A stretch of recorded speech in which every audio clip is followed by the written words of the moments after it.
Hello everyone, welcome to the first ever, and I have got a name for it this time. It is Aaron Evans TheatreTalk. Someone came up with that, pretty cool name. I'll do a little bit of housekeeping before we bring on our guest, and I'm very excited for our guest. It'll be very good to catch up with my guest. It's been a while.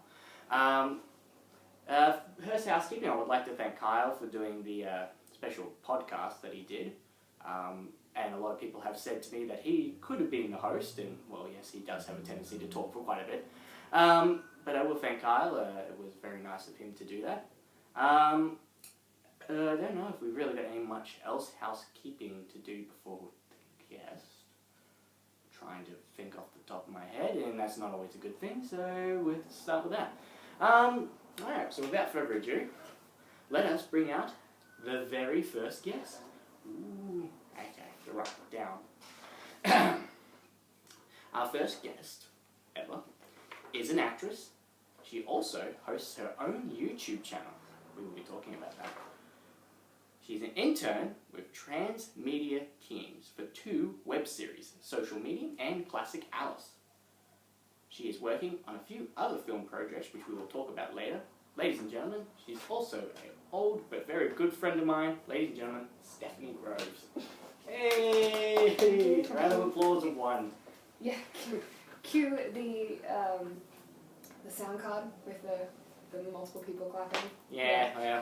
I think that's what I need to buy for them. I need to buy some canned laughter first. Yeah. So first off, how are you? I'm good, how are you? Good, it's been a while. I know, I don't remember the last time we saw each other. That is actually a good point. I don't actually remember either. It was a while, whatever it was. And I mean, this is the first time I've met your dog, and you've had her for a while. I've had her for 2 years, Yeah, and that's the first time I met your dog. Yeah, wow, alright, yeah. Ooh. Yeah, so what's going on with Steph at this point, before I even look at the sheet and stuff? Oh, lots of things. Mm-hmm. Coming up on graduating with my degree in film and television production. Exciting times. Yeah, planning for a trip to America. Yeah, that's even more exciting. I know. So where exactly in America? Los Angeles, at least to start with. Ah, yeah. Yeah, I'm going to go over, I'm going to meet up with a couple of the transmedia people that you mentioned so sweetly in your introduction. I'm really like awkward and I like want to... You can move over. Yeah. I should like sit with my posture so everyone can... Oh, I'm like double chin. I was like, which way is the most uncomfortable position to be in? Ah, yes. Whatever position you feel comfortable. Yeah. I'm just afraid that I won't pay attention and all of a sudden someone will like comment and be like, oh, that's a nice double chin you've got there. Or you're like, that's a nice back fat you got. So, thank you for whoever's going to do that. The internet's a wonderful place. I know, it's great. It's wonderful. You guys are awesome. Well, first off, before I start anything else, I would actually like to mention that, as I mentioned in the thing, that Stephanie does have a YouTube channel. Would you like to give the name of your YouTube channel? Oh, shameless plug. My YouTube channel is Steph Soubrette. Mm-hmm. And no one ever thinks to look it up. They just are always like, but your last name is Groves. And like, yes, but Soubrette is French for actor. Yeah. So. Actually, I just learned that. Well, what do you know? Yeah. So that's why it's that. Nice. Well, I can happily say I am a subscribee of it, and I have... Yes, I know. I see all the comments. And I have watched it a couple of times, and actually, the first thing I want to say is thank you, more than anything, is the fact that you are, without a shadow of a doubt, the nicest person when it comes to movie reviews, because Steph does movie reviews. I hate saying horrible things about movies. But that's what I like. I hate the whole new world where it's like you have to give the worst insults possible about things, and you have to drill it. I agree. And it's nice to just watch reviews where it's like I thoroughly enjoyed this for what it was. And if there's something in there that was horrendous, I'll like mention it. But I mean, if I put that into a video, that you probably don't want to watch the movie, because I like most movies. Yeah, exactly. And that's the thing. It's like, you also, I feel as if you have an appreciation of what they actually have to do to get that movie somewhere. Yeah, I mean, you'd think, right? Yeah. Considering I spent 2 years studying film and television production. So yeah, I kind of get why you wouldn't be like, why did you even make this? You know? Yeah.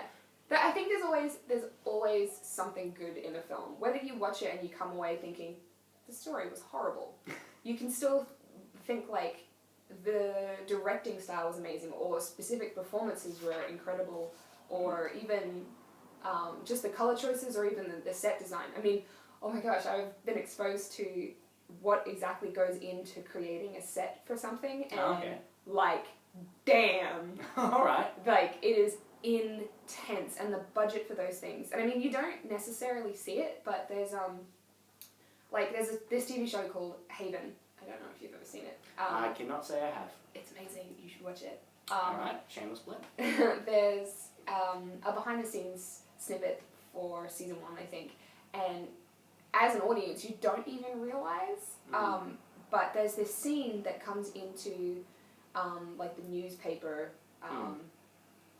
office, I guess, and you don't see it. You're just like, oh, this is a newspaper office, and these are the characters that I'm supposed to be watching, but everything that is on the pinboard behind the characters, like, has been thought out. They're not just random pieces of paper. They're actual articles that people have gone out and written to make structure to the story, and there are photos that they've created, so that when people look at it, because, like, we've learned from Lost that people will blow up images and be like, oh, her birth date is this and this and this, which makes her, she's like 45, but she only looks 12, and you're like, ah. So all of this attention to detail that goes into the set design, so I come away even with that just going, holy crap. Like, the amount of attention to detail is insane. Yeah, well, that's really cool. Yeah. Yeah, awesome. So, my first, more or less, question about it is, why did you start your own channel? Ooh, Well, what drove you to make your own YouTube channel? I think there are multiple reasons for it. One of the main reasons was that I wanted to almost document my film studies. Yep. Which totally went out the window after about 2 or 3 videos. But that's the fun thing about learning about this sort of Yeah, exactly. Is like, it's all experimental. Yeah, you have to allow yourself to change. So if you go in with a specific idea, it's okay to develop on that and change it a little. So I went in and I wanted to document my process on that, and then realised that a lot of it was just theory-based stuff and would be completely boring for everybody else. And then there was also this part of me that, like, I like to talk, which you will find out. Nothing wrong with that. I love to talk, and I also, like, work things out by talking to myself. So I've found that when I do the videos, so like my Sunday videos are just whatever is on my mind. After the Sunday videos go up, I find that there are a lot of people who identify with the same stuff that I'm going through, or even just once I've edited it, I've figured out, I'm like, just exactly what I was trying to say. You know, like, I figured out a new way to understand it. It's just a new way of talking to myself. And then there was also the thought that it's such an amazing community to be a part of, the YouTube community.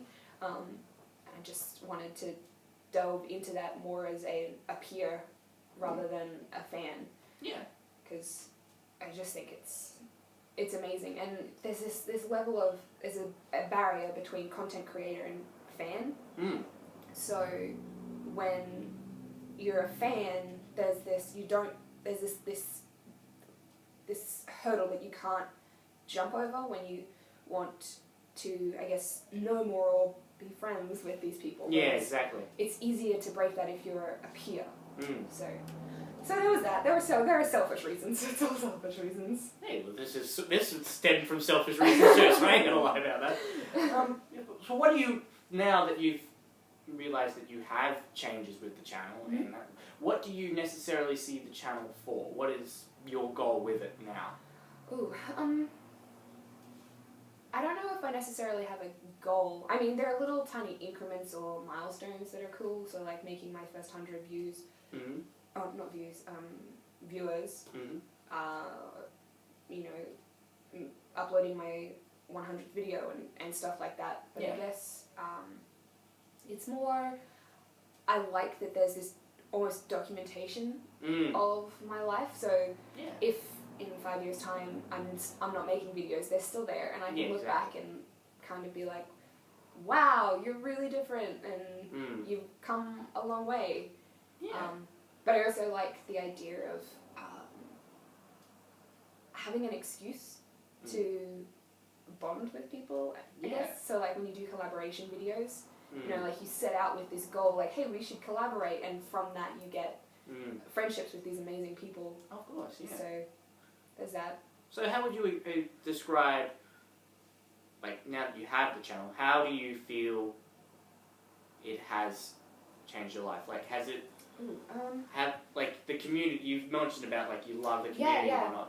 How do you feel about the community in that? Well, I think if I hadn't started the channel, I wouldn't have delved as far into the YouTube community as I did. And I don't think, if I hadn't done that, I don't think I would be a part of the transmedia team for 2 amazing web series. Yeah. Because I wouldn't have even known about them.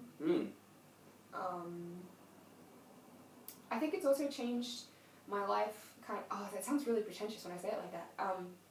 I think it's cool that I can air the way that I feel or I think without, like, when you talk to someone, there's always like this immediate response and you're afraid of what you're going to say because you're gauging their reaction, whereas if I do it online,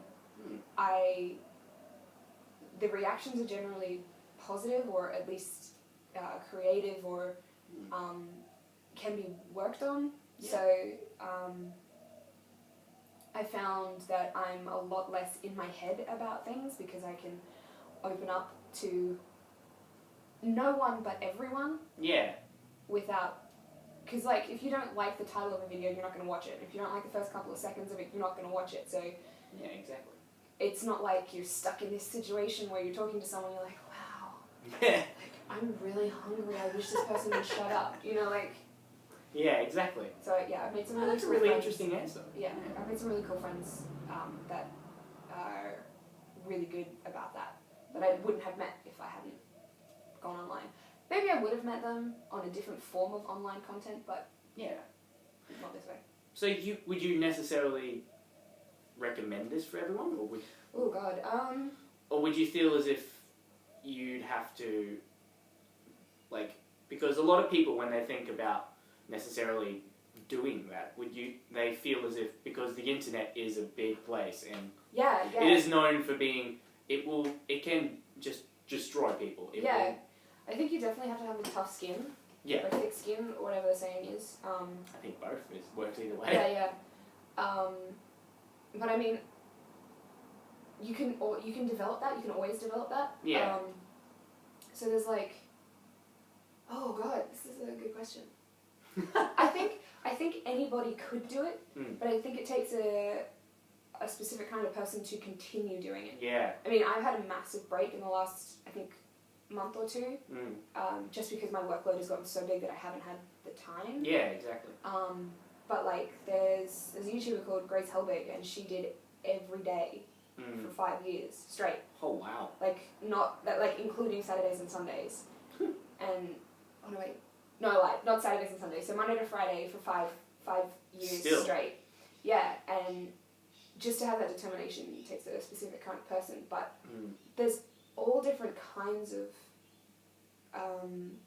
channels and stuff. So like mine is an entertainment channel, I guess, if you want to go with that. But there's people on there who have channels dedicated to telling you information. There's channels dedicated on there to giving LGBTQA plus community members like safe havens or information and stuff like that. There's people on there who all they do is upload Google Hangouts where it's them and, you know, so many other people talking about new technology, or, you know, like, you can do anything with it. You just have to be creative. Yeah, exactly, and you have a passion as well, deep down. Yeah. There's got to be something you're passionate about. Yeah, but I think that's what's good about YouTube is that you, no matter what your passion is, you can find it there. Oh, yeah. Or the internet is vast, Yeah, so I think that's really cool. I know when I'm having bad days, those cat videos just get me by. Right? Yeah. I'm particularly fond of fail videos. Oh, I am too. So my dad comes over all the time because I live with my grandmother, and so if my dad comes over, and he's just killing time between whatever, I'm like, want to watch a fail video?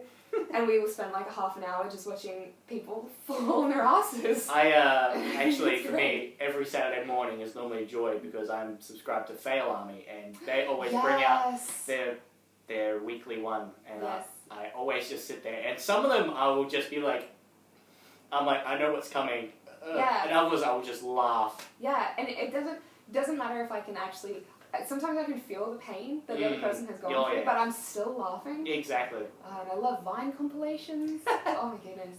We could be here for hours talking about loves of the internet. Yes. Well, when I'm in a particularly like sad mood and I like want to feel really down, I watch videos of like babies or people hearing for the first time, or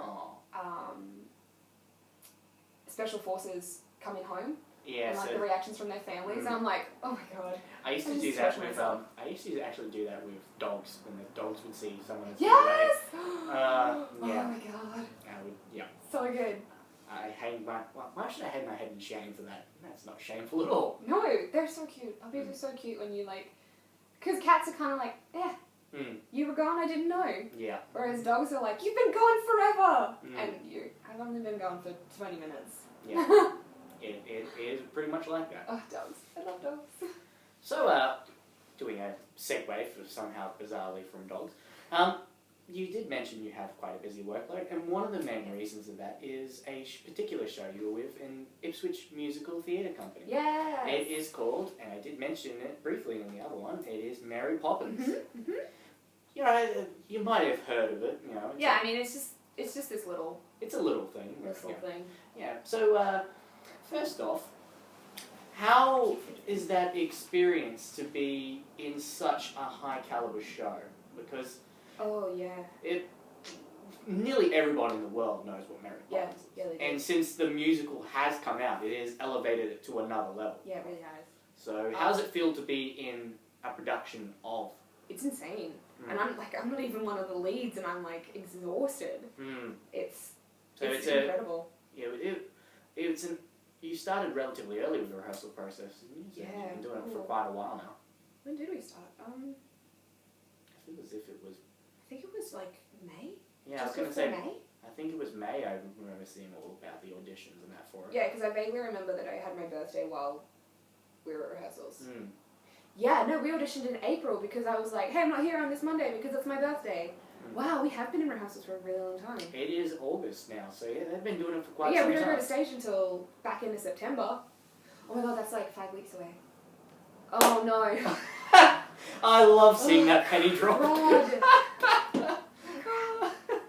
Oh, the penny drop. I'm not nervous at all. I think nearly every actor I know gets to a point where they just go, it's this much time. Yeah, you're like, wow, we've got forever. No, we don't. No, don't. And then when you narrow it down to how many rehearsals, it gets even worse. Yeah, no, we're not.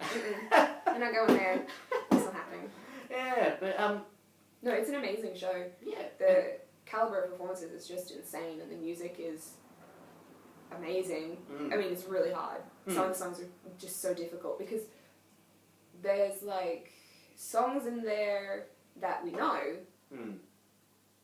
but they've been altered slightly. So they're not just carbon copies from the movie into the musical. They've got their own like Cameron Mackintosh twist, and it's just you're like, oh, this note doesn't go up here like it normally would. Okay, that's fine. Just have to change everything. Yeah, like the song Supercalifragilisticexpialidocious is nothing like the movie song. Oh my god. No, it is quite a challenge from what I hear. Yeah. Have you ever tried to spell Supercalifragilisticexpialidocious with your body? No. No, Let alone spell it in general.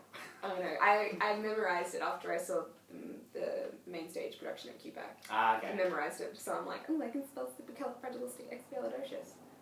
I should have a tally of how many times I've said that. So far, 3. Yeah. But now, so what necessarily, I should better yet, what is your role in Mary Poppins? What isn't my role? Okay, what isn't your role in Mary Poppins? I'm not Mary. No, that is I long. stand in for Bert all the time. Whenever he has to work or he's on a rehearsal, I like jump in. Not that I can even be the understudy. No, I am. Oh, it's super hard to explain if you haven't seen the musical before. If you've only seen the movie, I am in the chorus. So whatever scene the chorus is in, I'll be in.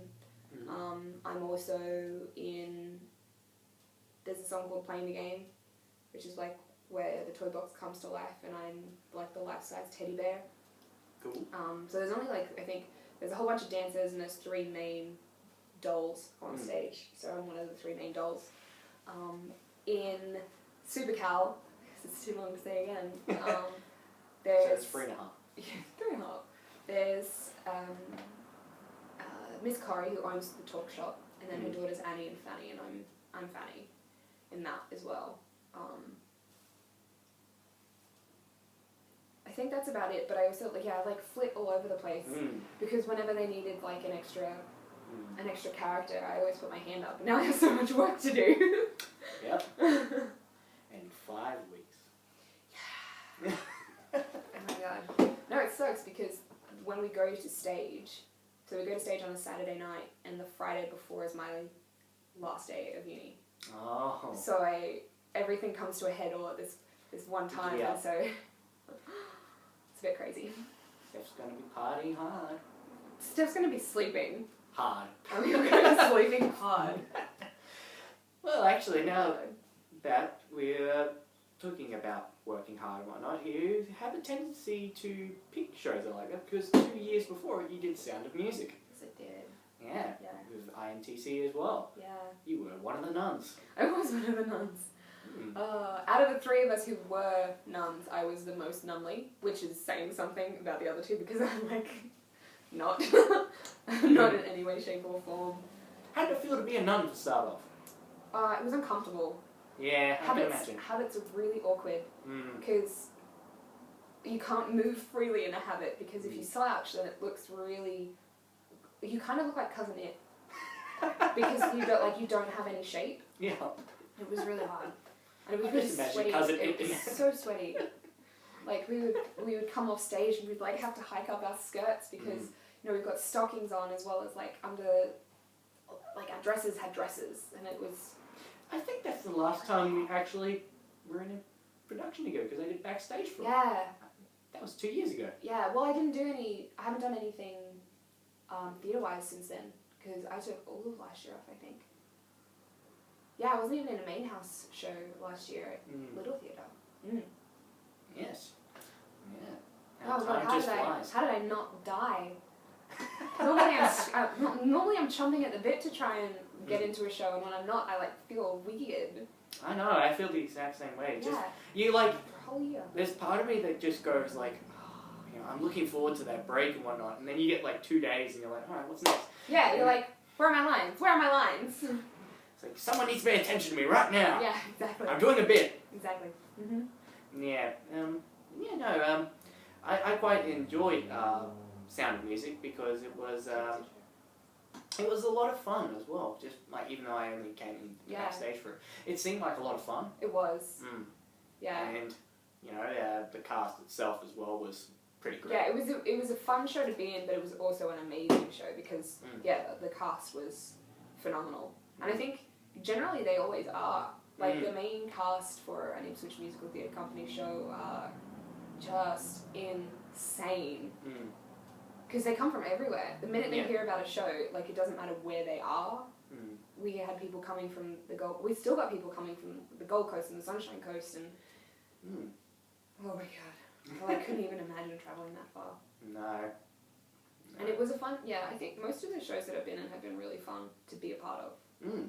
Because otherwise I wouldn't have made it through. Yeah, exactly. Well, we're going to veer off a little bit now on the shows, and we'll veer back onto, you said before that you are a intern of Transmedia. Could you talk about what that entails? How did you get into being an intern? Okay, I got into being an intern by being a crazy fan. Alright. I was... Crazy as in stalkish, or just... you could probably verge it on that, but I think it was more annoying. Oh, okay. So there's this fledgling series called Social Medium, and they actually did like an origin stories because they wanted to give the audience like a tester as to what the show would be like before they crowdfunded for their first season. Oh yeah. And so there's like there's 14? Is that your final answer? No, oh my god, okay, there are teams, there are so many episodes, there are like 6 of them that were produced in a studio, not in a studio, but like on a set, and then there were 6 of them that were kind of Tara, Jane, find her on YouTube, and Twitter, all the things. All the things? Yeah, J-Y-N. J-A-Y-N, oh my god, she's gonna kill me. So it's, yeah, 6 of them were unproduced, so Tara would just like walk around and fill in the story, but it wasn't like, there wasn't proper lighting or a set. And I really liked the idea because what it is Tara, she's the main character, she plays Beatrix, and she's a psychic, but she's only psychic when it comes to like electronics and the internet and stuff. Okay. So like she gets text messages from like a grandmother, or like someone's Facebook account gets hacked and stuff like this, and it was just such a unique idea. And I fell in love with the characters and the story, and I was just like, this is nuts. I need to know everything. And obviously I'd watched web series before and known about transmedia and all of that, and I kind of just wanted to know more about how it worked. So because Social Medium had a smaller fan base, I was like, maybe this will be easier to get in contact with the creator. So I just got on, I started messaging her, and she responded. She was so sweet when she responded, and it was like 4 messages a day because there was only like this 4-hour time period where we could talk, because of the time difference. And so I kept asking her all of these questions and stuff, and all of a sudden she was like, oh hey, we've got this this thing, you should look at it. And it was a call for interns for Social Media, and it didn't matter where you were because it's social media and you can access it anywhere. And I was like, hells yes, I'm applying. And so I applied, and she was like, cool, the job that I'm going to give you though is not on that list because I already knew that I wanted to give it to you. Because I attacked her with all these questions, and I've been super annoying. So that's how I got into that. That was a really long-winded question and answer, sorry. That's alright. So you talked a bit about Social Media. What about Classic Alice? Oh, Classic Alice. So, Classic Alice also did a call for interns, social media interns, and I responded to that call, and they gave me a piece on that. But I think there's like 12 of us on that team, whereas with Social Media there's only 4. Oh, okay. So it wasn't as in depth. I mean, it was still super exciting because I'm like, yes, something else that I get to do. But I think most of the people who apply got a job. Or not a job, because you know what I mean. Yeah. So I'm an archivist for them. So I whenever they upload stories to... So, wait, do you know what transmedia is? I do know what transmedia is, but would you like to explain to them in case they don't know what transmedia is? See, because it's not even... You put it into your phone and it's spelled wrong. It's not spelled wrong. That's exactly how it's spelled because it's a thing.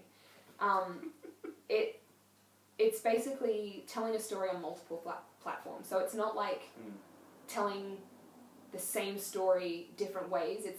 It's so when you tell a story, say on web series, the characters also have their own Tumblr accounts and Twitter accounts. So between each episode, the characters interact with each other or with people, and they are people, and it's expanding the world of the story, or the audience can get sucked in and become a part of it.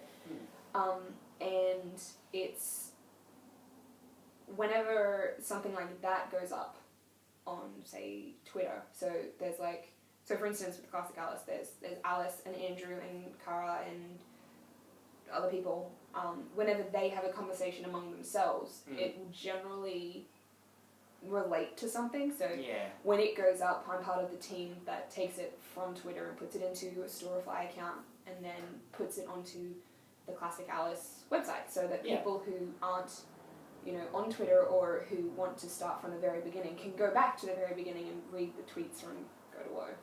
Yeah, nice. So, yeah. Except I've like forgotten for the last 2 weeks.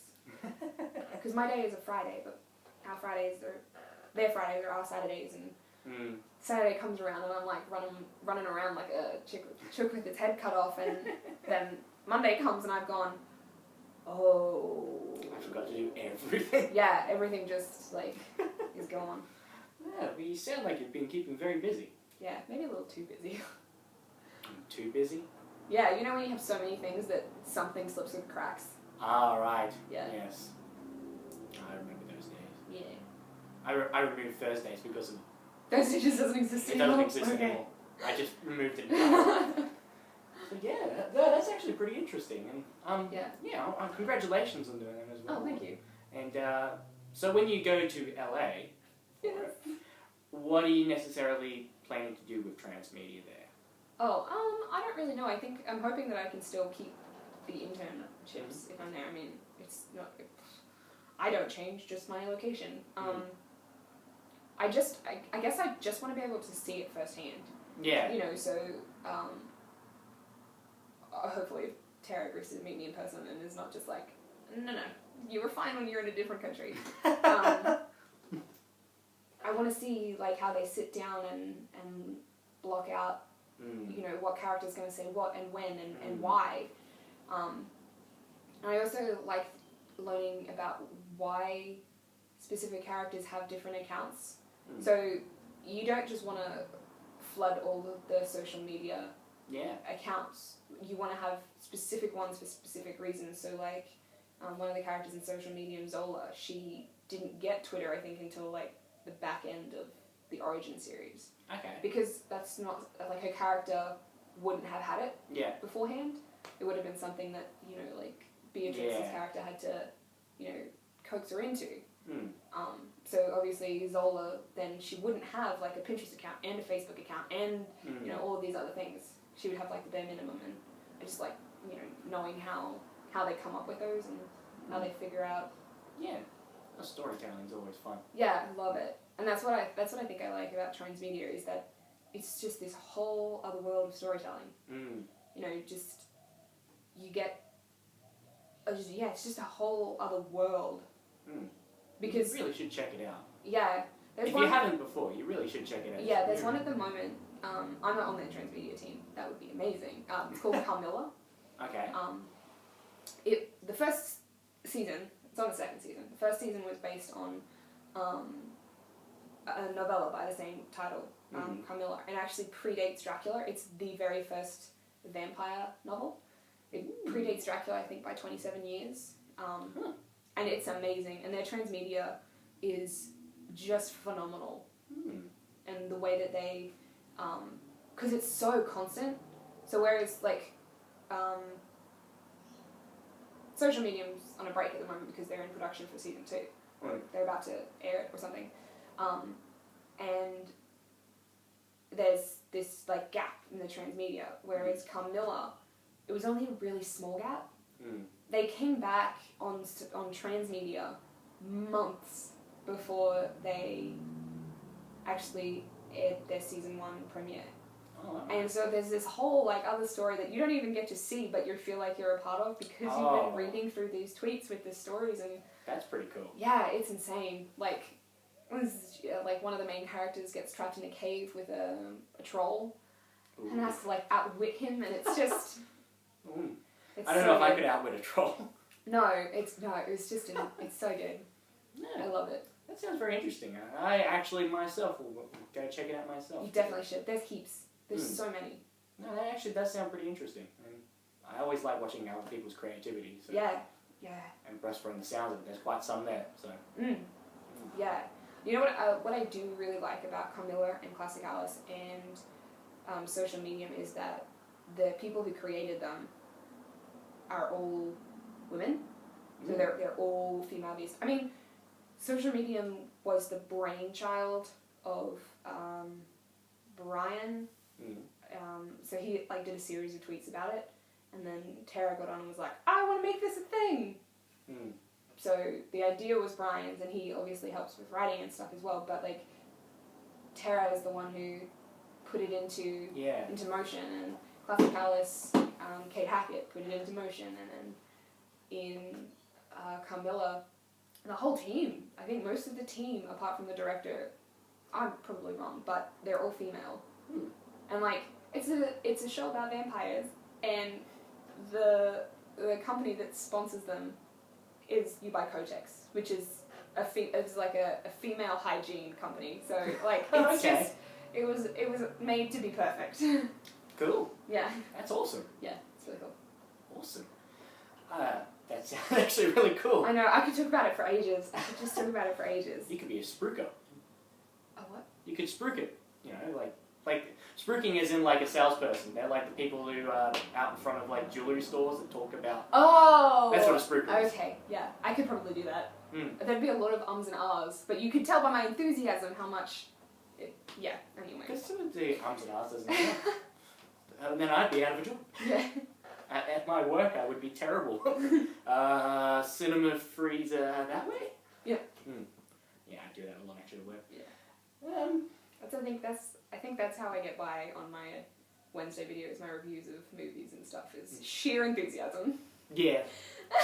Do you have to edit out a lot of ums or ahs in your videos? No, because actually I write it out before I do it. Ah, cool. So I like do a fair bit of research into the like the director and the cast and the concept and stuff like that, and I like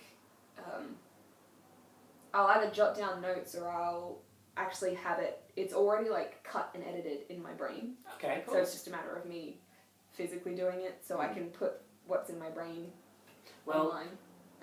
That's really cool, because one of my favourite videos of yours actually is the Inside Out review, because... Oh my god! It was just absolutely 100% accurate. That review was the one that I didn't plan, because I was like, I'm going to movies, I haven't filmed a video for tomorrow, holy crap. And it was actually, I was really nervous that day as well, because that was the first time I was seeing a friend of mine for a really long time. And so I was like, I came out of the cinema. So I filmed like the intro, and I'm like, this is what I'm gonna do. And then I filmed like I'm in the car and I'm about to go in and see it. And then I came out and I was like, I feel so gross. I'm sitting there and I'm like sobbing, and I just wasn't ready. And I already knew it was gonna be bad, because I told you before you went in that prepare to cry. My friend Jordan, he doesn't cry. Like, he will acknowledge that something is sad, but he doesn't cry. And he said that he sobbed during that film, and I was like, oh god. That's when you know. Oh god, oh god. But it was such a powerful movie. It was brilliant. It was an absolutely brilliant movie. I hope that they make a second one. I think they will. To explain puberty, because I just think that's... I think what I really loved about it, and because I went to with my girlfriend Brittany, and we were both watching it, and it was interesting seeing the other emotions being the lead, like with the mother, being sadness. Oh my gosh, that stuck out in my brain when I was watching it, and that scene came up. I was like, oh. Yeah, and the dad's one's anger, and you're like, oh. That kind of makes me miserable though. Like, thinking about her mum, like, the controller of the mother's emotions is sadness. Like, that's so sad. There was a theory I read about it, which was that those aren't necessarily the emotions when they grow up. They're like evolved, so they're like something completely different. For like, yeah, I feel like when you're a kid, specifically in that movie, like, they're obviously a lot more individualized. So because of your hormones and your like testosterone or your estrogen or whatever, like, your sense of anger is going to be so much more dominant. But whereas when you get older, I feel like everything kind of it levels out. And it says, it explains why they have extra things on them. Like, for example, with the dad's one had the mustaches and that, because you distinguish that they're... Oh, they were older. Yeah, they distinguish that they're a different person. Wow. Mm. Yeah, okay. That's... Yeah, there is a lot of thought that went into that movie. Yeah, there really is. And Well, you no, just... Bill Hader, Mm. the voice of Fear, Mm. I think he said he's been working on it for 6 years, or since 2006 or something. It was 6 years? like, it's the amount of work that goes into a Pixar film is phenomenal. I would imagine. Just even that first little part of the volcano bubble. Oh my god, I hated it. I know you hated it. I hated it. I hate the ocean. It gives me such anxiety, and I was watching that film the whole time, and I'm like, I can't hold my breath for this long. I wanted to be sick. Oh my god. But it's a cute little love song at least. Yeah, the song is great. The video itself made me want to throw up. I was sitting Not there. because it was bad. No, just put it was out really good. But Mm. I just, like, my hands were sweating, and I was like, I'm so uncomfortable. And then they kept going under the ocean, and I was like, huh. Alright, now, I actually do have a good little segue for this one. And now you pointed it out, so the segue looks like doesn't count. Okay. I'm proud of myself, that's all I need to say. So, with Inside Out being it was really, I guess, a challenging movie, because it had a lot of challenging stuff about it. Yeah. And whatnot. I'm going to veer this back into something with you. A role that I feel I'm as super nervous now. a role as if I feel as if had a lot of interesting challenges with it, which was your role in Five Women Wearing the Same Dress. Yep. 5 Women Wearing the Same Dress, and most people who know that play will know that it is a very funny play, and B, a confronting play. Yeah. It is For for comedy. It doesn't just. I feel like it's a black comedy. Oh Or yeah. at least elements of it are. I feel as if towards the end, definitely it because at first you're thinking You're there's like, oh, there's these different women that don't really get along, but are like thrown into this situation, and it's so humorous. But then there's some serious stuff that just gets thrown in your face, and you're just like, yeah. and you were the orchestra of one of the bigger parts. Yeah, actually, I like that I came late though, because when I remember it, there's a heavy moment that actually happens in like the first 10 minutes of the film, of the play, when Georgianne's character, I'm like uncomfortable talking about this in like, cause I hate the word. Okay, so Georgianne's character has previously had an abortion. Mm. And that's like mentioned in the first 10 minutes of the play. Like she breaks down about it. She's Yeah. drunk out of her mind. Yeah. And she's crying about it in the first 10 minutes. And you're like, oh, okay. Mm. I should have really realized that was going to be a key element to the play when I first read it. You know, even after that page I should have been like, okay, there's going to be more heavy things to come, but I didn't even, and it's just... But yeah, it was... So my question more or less for that is, how did you feel playing that role that tackled serious issues? Did you enjoy that experience, or... Okay. To be 100% honest, I loved it. I loved playing that character. I did not like the residual effect that it had on me outside of performances. Yeah, fair enough. Because I was still... I mean, God, when was that? 2012? 13? Wait, I'm graduating. It's 2015. So it was the beginning of 2013. And I was 19, 20, and I still hadn't really figured out, you know, my emotions and, you know, like, who I was and where I fit. And then I played this character, and she was so intense, and she was so damaged that it was very difficult for me to separate the character and myself. Yeah. So there was, I think, February to May, and I think a little bit after that, so like maybe February to June, was just emotional turmoil for me. So the play was fantastic and came across really well, but I was like losing it off stage because I hadn't developed that like tolerance or ability to separate character and character emotions and Steph emotions. So it was really hard. It can be a fine line, really, because you have to relate something to something you already know. Yeah. So it's not as if you can just You know, be like, oh, well, I have to portray anger. Yeah, but you've got to attach it to something. Yeah, exactly. You can't just be like, what makes other people angry? You're like, Yeah, no. yeah, that was really hard, and especially because that character was so heavy. You're like, that was some serious stuff. And oh yeah, it wasn't like. Should we tell them? You can tell them. Is it do like just let them look it up, or? Yeah, you can tell them. It gives them a better insight for what you actually had to do. That's true. So my character, her name was Meredith, and this replaying character who is never actually seen but heard of in the play, he's the one who slept with Georgianne, and she ended up like having to get rid of his kid, but he had also slept with Meredith when Meredith was 12, and so she has to relive this particular element of her past during the wedding, because he's like, this guy is here, and it's like it's a tough scene, and she's with someone that she trusts a lot, but someone that she like really doesn't like, and so it's this fine line between completely losing herself and getting really defensive, and it was a fun scene, but it was so there's mixed emotions about it. I loved it and I hated it. Yeah. Like exactly. with every fibre of my being, to both levels, both ends of the spectrum. Fair enough. Yeah, I can respect that answer. Oh my god, I hate it. I mean, I love the play and I love when I think about it, but then there's just such negativity attached to it that it's like.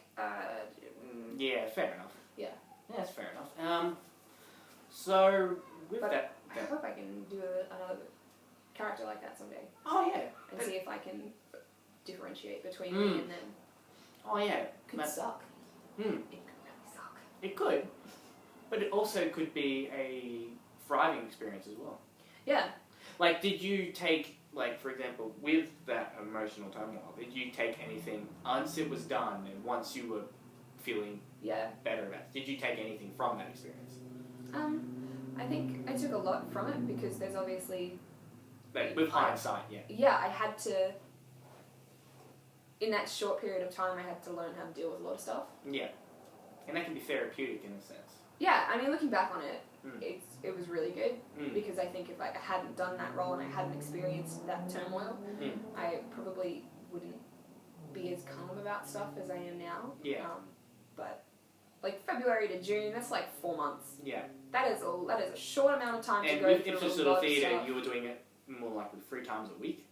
Yeah, because there's like 3-4 shows a week, and you do it for. Well, you do with the actual performance. There's 3 rehearsals. There's 5. When you actually perform, 5 shows a week, or 6 Depending, on the second. 6 on the and second. we do it for 3 weeks in a row. When you get to that point where it's just.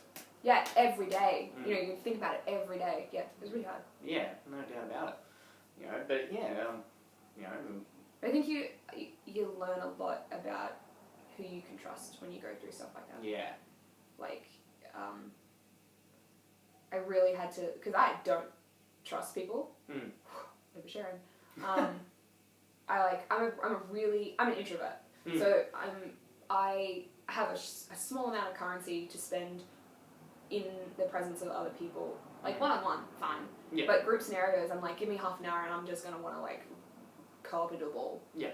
So it was difficult during that particular time, because everyone wanted to check and see if I was okay, and I just like didn't have, like I was already spent with emotions from the play, and then I'm like, there's too many people. I'm like, I don't have the energy to deal with everyone. Yeah. No, that's fair enough. So, yeah. Well, at least you learn something from it. Yeah, for sure. I think you learn. It's so cliche. You learn every day. Oh yeah. And you learn with every character that you play. You take something from it where you're kind of like, oh, I didn't really think about it like that before. Well, one of my favourite sayings of anything acting related is the interesting thing about acting is portraying or telling a story through someone else. Yeah. And that's basically, when you narrow down everything, that's what you're doing. Yeah. You're telling a story through someone else. Yeah. You're underlying a message of some sort, and you're more than likely going to pick up something from telling that story. Yeah. When you listen to any sort of story, you always pick up something from it. Whether it's the main point of the story or how bored you were during the story. Yeah. You always pick up something from it. Yeah. Even if you're bored watching or hearing something, you can always come away and be like, well, that's not something that I enjoy. Yeah, exactly. That's right, you're always learning something. Alright, now it's time for our first ever game. That's right, I'm going to have a game with you. And this Which I wasn't warned about. No, Okay. it is a surprise. Okay. But, No, see, surprises are a good thing. This is not a good thing. Okay. This is fine. This is fine. This is a surprise. This is fine. It's simple. The title of the game is pretty simple. It is 5 questions of brutal honesty. Oh, I can do that. Yeah, that's exactly it. It is. Oh wait, I don't know what the questions are yet. But the thing is with this one God. I've just gave 5 particular, not anything realistically relating questions, so they're kind of very vague ones. Okay, great. So it's not going to be like You're who do I have a crush on now? It's crap like if you're on a desert island. It's not like who is your worst director? It's not like that. You know? Okay. It's not like you're gonna have to shame anybody. Okay, good. Well, anybody you know of, anyway.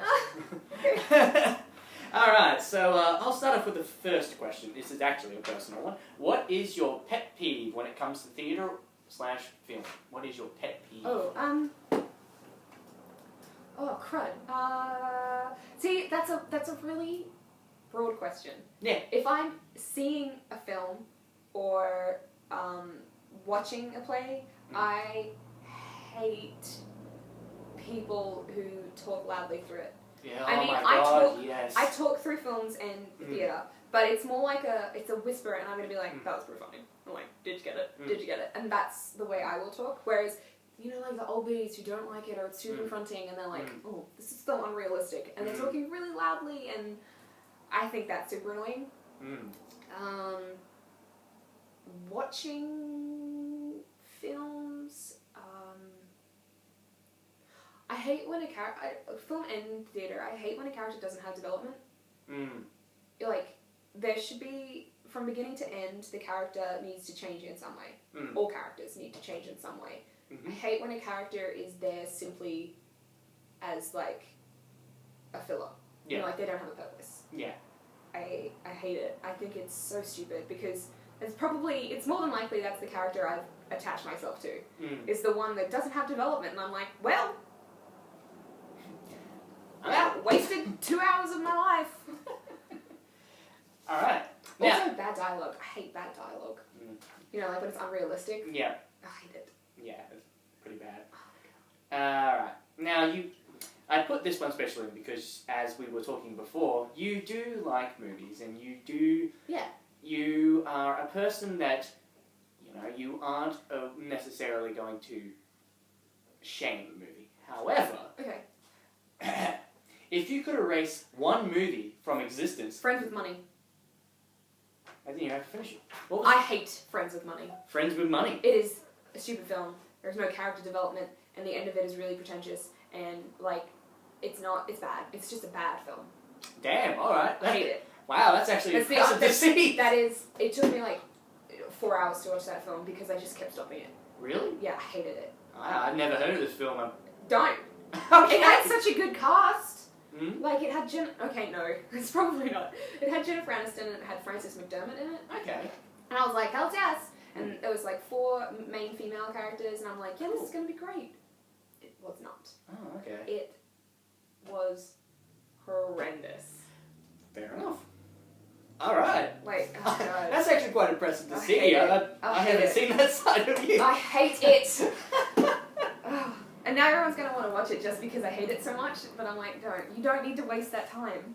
No, alright. Oh god. With keeping in that same quote of... Okay. Yeah, keep in that same sort of thing. Yeah. What is the worst book-to-film adaptation you have seen?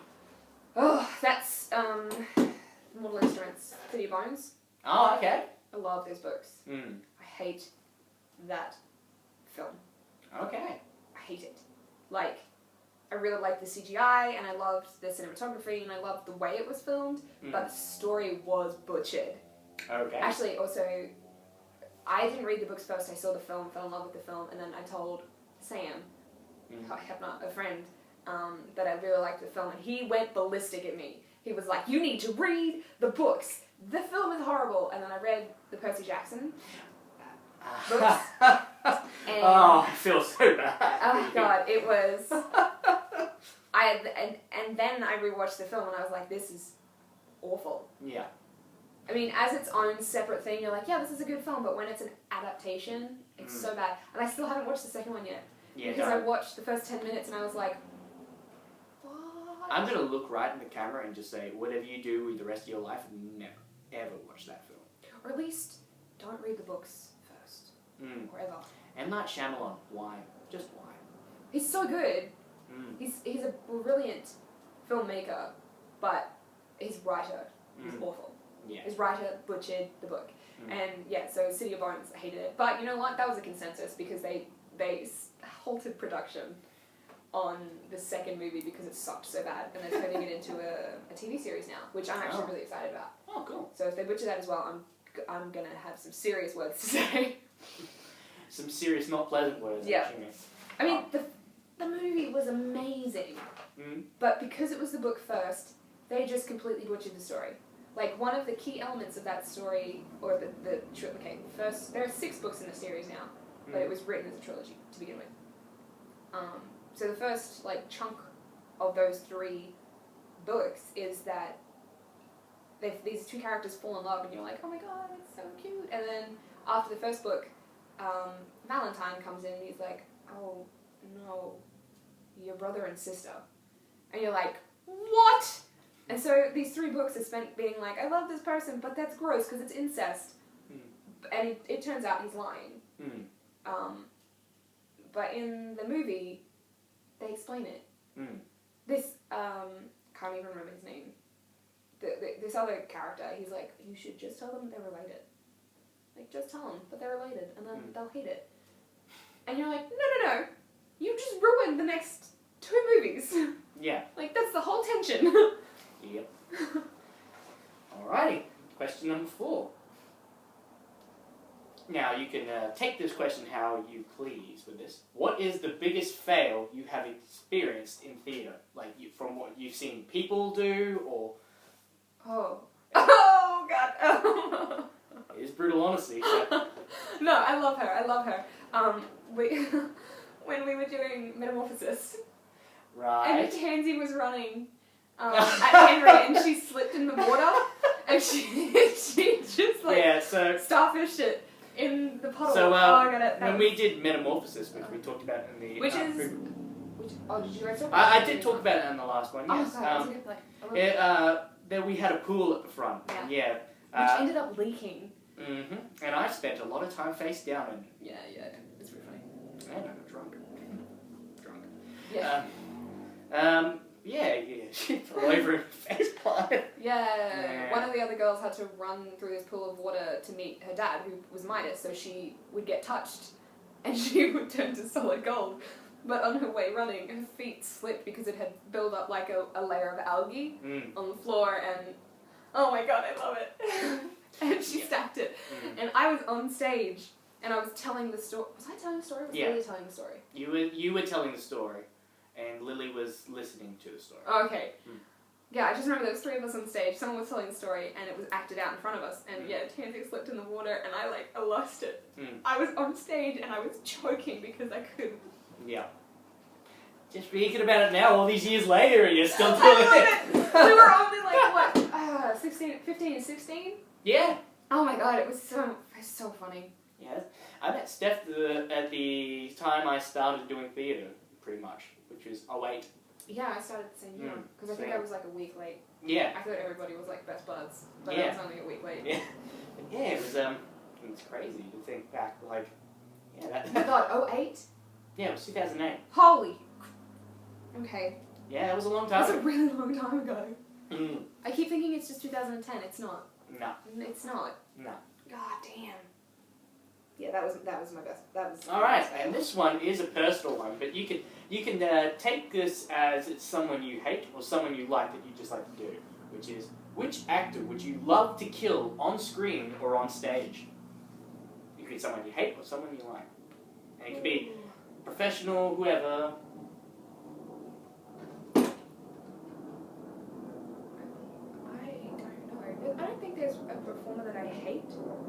No, but it could just be... Yeah, no, I'm just trying to think, like, there isn't someone that I hate enough to want to pretend to kill them, and there isn't someone that I enjoy their performance enough to want to kill them. Maybe... I'd like to be killed. Oh? By Anthony Hopkins. Ooh, that would be fun. Or even Liam Neeson. I think that would be fun because there would be like this really sadistic explanation with it, and I feel like I wouldn't know that I was dying, or I wouldn't know that I was about to die because they've like slipped something into my drink. You know, and I've been sipping it for like half an hour, and they just casually walk over, and you're like, this is a dangerous situation, I don't like sitting here. And you find out just at the very end that the drink that you've been sipping has been spiked, and he's just here to watch. I just think that, yeah, I think that would be fun. It sounds very sadistic. Yeah. Or Kate Blanchett. Ooh. I think that would be cool too. Oh Yeah. my god, no wait. Now you really put us I'm trying to think if maybe there's a character. I would love to be killed by Michael C. Hall as Dexter. Ooh, yeah. Yes. I just actually finished watching that series. I just finished it the other day, and for the first time I watched it all entirely. Nice. I would love to be killed by Jamie Murray. By the looks of it, you would want much more than just death, but Yeah, that's true. That's really true. She's amazing, no, she's so good. She's an amazing performer, and she plays so many characters that are like, I love you, but I also really hate you. Like... Yeah. Like, she's in Defiance, and Defiance is great, but she's also in Warehouse 13, and you're like, yes. I love Warehouse 13, so the whole time you're watching it, and you go, I just don't know if you're supposed to be a good guy or a bad guy now. Anti-hero, maybe? Yeah. So I think that would be fun to be killed by her. And, like, could you imagine dying? I wouldn't even care if I was dying while she was talking to me, if she was keeping her accent. That would be just amazing. And I don't have a character that I hate enough to want to kill. You know, like... It doesn't necessarily... I didn't necessarily mean that. It was just... No, but I'm thinking, like, if I stepped into, you know, like, a reality that's already been created from a TV show or movie, I don't think there's a character that I have just been so frustrated with that I want to get rid of. Fair enough. Which is really weird, because normally there is someone, I just can't think of anyone right now. Because you put it on the spot. Yeah, because, you know, you watch a film or a TV show and you're like, would this character just die already? Like, 4... I'm trying not to curse, because I could let loose, but I won't. Oh, well, in that case, what is your favourite swear word? Fuck. Simple as that. I fucking love that word. I love it, because it can be used as a noun, an adjective, and a verb. Fucking A. Yeah, I love it. I love it. But I also love hearing other people say it. Because just everyone's different accents. Yeah. You're like, it can be real bogan if you're saying it from an Australian. Or like when you hear Jamie Murray say fuck, you're just like... like, it's a beautiful word. Developed crush over here. It's a beautiful word. It's not a developed crush. It is set in stone. It is set in stone. It has been written on the Colosseum. It is in marble. Oh, well, alright. It was written in liquid gold. So, when architects look back millions and millions of years, they'll be able to know? Steph loves Jamie, yeah. They won't know any other context, they'll just know that. Steph loves Jamie, yeah. Fair enough. If she wasn't married. Also, if she wasn't. Way out of my league. But anyway. Well, on that note, I will wrap it up now. I think... I was going to say, how long have we been going? Oh, just over an hour! Yeah, we got over an hour. Oh my god, I kept really in time. I did well. Nice. I'd like to thank Steph for coming on to our very first podcast. I'm really nervous about this going up. It'll be right. Yeah, you only said fuck a couple of I times. At least it was the end. Yeah, thank you very much for coming on. It was Thank you for great... having me. No worries, it was great to catch up again finally. Yeah. And That's the only reason he asked me to be here. Is so that he could see me again. Oh, of course, that's the only reason. Be sure to keep update with what we're doing. Comment, say whatever you want about the podcast, and I'll be sure to bring them up in the future ones. Where can they find you, Aaron? On YouTube. Do you have a Twitter or? I have a Facebook, but that's about That's all the only amount of social media. Wait, is that your Facebook or is that like the channel's Facebook? Oh, there is going to be a channel's Facebook. I am making a channel's Facebook for it. But at this point, it's just me. So, joy to that. Comment below if you think that you should get a Twitter account to go with it. Or even a Tumblr. You should get a Tumblr. Mm-hmm. You can make gift sets of like all the stupid faces people make. Wow. Yeah. Because there's just, like, to come, there are going to be so many awkward scenarios that happen. Probably. So, that would be great. Alright, I'll keep that in mind. Thank you, Steph. And thank you, guys. Bye. Wait long enough for me to edit it out? To just, you give it handles. That's what it's called. Giving it handles. Handles? Mm-hmm. Good to know. Yeah. Good to know. So if you were to, like, grab at them, you wouldn't miss any footage.